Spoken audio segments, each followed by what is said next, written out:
Nah, salah satu kata kunci ya, titik kunci dalam negosiasi adalah saling ketergantungan. Jadi kita harus memiliki apa ya?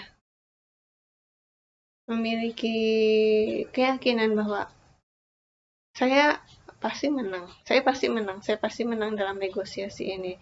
Yang saya ajukan benar dan insya Allah bisa diterima. Itu keyakinan diri. Dan kamu harus ada gitu kalau dalam negosiasi seperti itu. Apalagi misalkan gaji ya, gaji kalian fresh graduate gitu kan, minimal kalian gajinya tiga setengah minimal ya. Tapi kan bisa juga naik, bisa juga turun gitu kan, tergantung dari kapasitas ya. Kalian sampaikan saja, misalkan gaji Anda mau minta gaji berapa gitu kan. Saya minta gajinya sekian gitu kan. Kenapa? Karena saya bisa begini dan sebagainya dan meyakinkan. Bagaimana saya yakin gitu kan? Saya pernah bekerja di sini Pak. Gaji saya sekian gitu kan, dan saya berhasil untuk misalkan mengangkat penjualan sekian sekian sekian gitu kan. Dan insya Allah ketika di sini saya akan bisa meningkatkan penjualan menjadi sekian. Gitu kan. Oke, gitu kan. Kalau misalkan Anda bisa berjualan seperti itu, gajinya sekian. Jadi kalau misalkan kalian mencapai target gitu kan, maka gaji Anda sesuai dengan target itu, bahkan bisa lebih. Tapi kalau misalkan Anda under target, Anda hanya mendapatkan gaji pokok gitu. Oke, ya udah. Jadi apa sih namanya?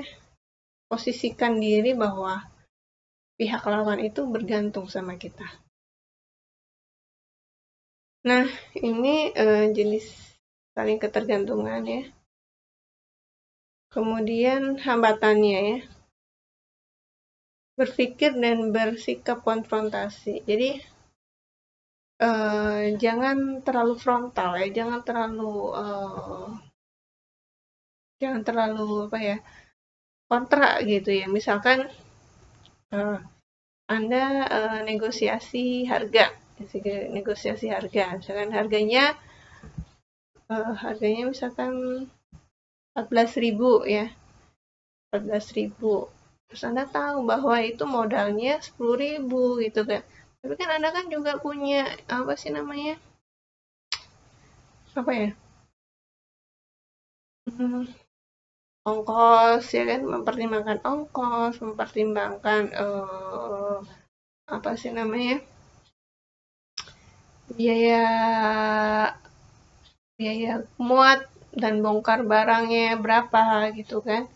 Terus kemudian biaya-biaya yang lain ya, misalkan saya menggunakan modal dari pihak ketiga sehingga saya harus memberikan komisi kepada pihak ketiga misalkan, ya kalian harus tahu itu kan. Berarti saya itu untung misalkan di minimal di 12.500 ya. Jadi Anda ya minimal di 12.500 itu biar bisa dapat untungnya sedikit nggak apa-apa. Asalkan tidak ya udah deh Pak misalkan saya kurangi 1.000 deh, 13.000 gitu misalkan ya. Satu piece-nya misalkan. Jadi jangan terlalu kekeh ya. Kita harus fleksibel. Terus kemudian memaksakan kondisi win-loss ya. Jadi misalkan saya menang, Anda kalah gitu kan ya. Itu bisa aja ya, bisa aja. Tapi terkadang ini kurang berkah ya kalau menurut saya ya. Misalkan seperti ini ganti rugi lah, ganti rugi. Jadi seperti terpaksa ya, terpaksa. Misalkan jual tanah gitu ya, jual tanah. Karena tanahnya udah dikepung, tinggal satu petak kebunnya Anda. Kemudian Anda memaksa gitu kan, kok jual rugi harganya segini gitu kan, tahun yang lalu ya, tahun yang lalu kan, sekarang tahunnya udah beda gitu ya.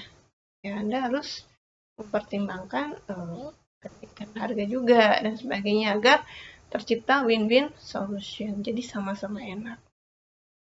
Nah, kemudian emosional ya.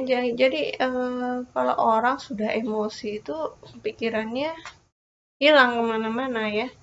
Ya jadi jaga emosi. Kemudian egois ya, egois.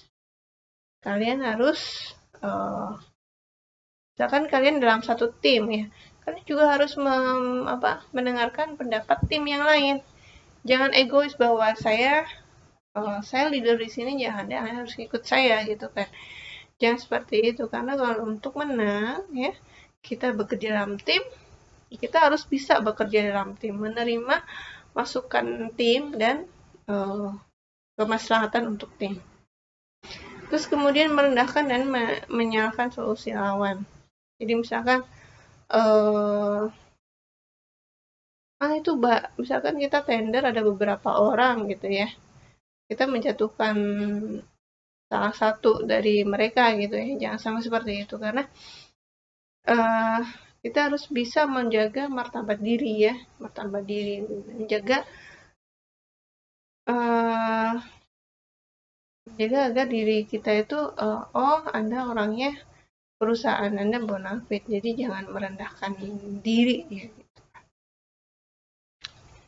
Nah, kemudian bagaimana untuk mengatasi permasalahan tersebut? Yang pertama adalah mengganti negosiator atau anggota delegasinya. Jadi kalau ada yang keras kepala, ada yang emosional, tuh lebih baik diganti ya.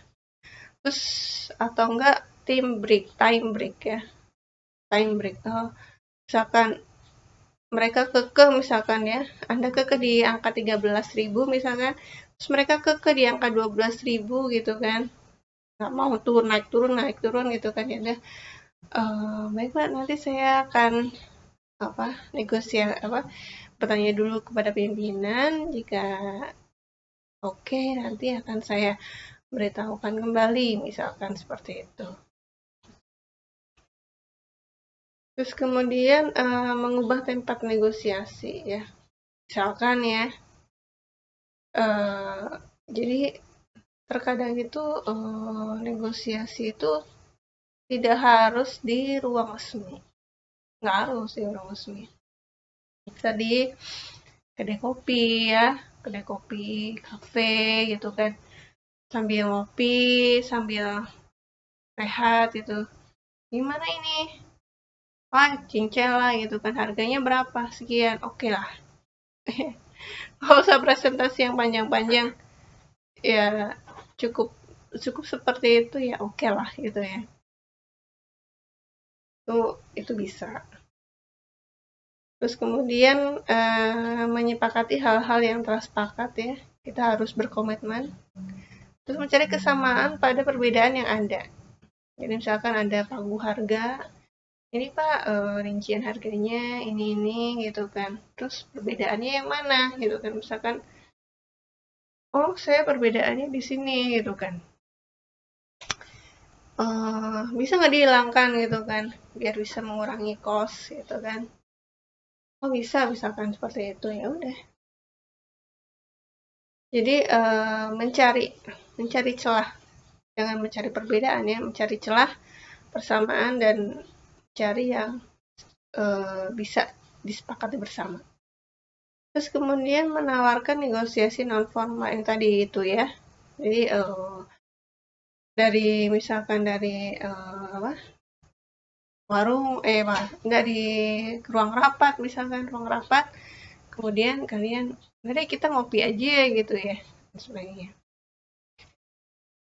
Terus kemudian menggunakan pihak ketiga misalkan kita akan dalam jual beli properti misalkan ya, kita bisa menggunakan notaris ya, bisa